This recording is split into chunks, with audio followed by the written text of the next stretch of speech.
নবীর খাঁটি উম্মত হবে তাদের দুইটি বৈশিষ্ট্য হবে, তাদের দুইটি গুণ হবে। কয়টি গুণ বলেন তো? একটু আওয়াজ দিয়ে বলেন তো কয়টি গুণ?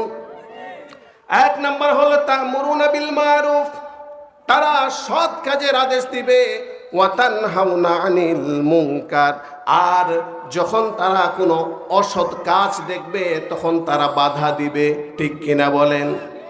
যারা নবীর খাঁটি উম্মত হবে তারা যেরকম নামাজের যেরকম তারা আদেশ করবে, তারা যেরকম রোজার আদেশ করবে, হজ্জের আদেশ করবে, যাকাতের আদেশ করবে, তাদের সামনে যদি কেউ চুরি করে তারা কিন্তু বাধাও দিবে। ঠিক কিনা বলেন? কেউ যদি তাদের সামনে চুরি করে বাধা দিবে, কথা বলেন ঠিক কিনা? কেউ যদি তাদের সামনে তারা দেখে কেউ যদি সুদ খায় তাহলে তারা বাধা দিবে।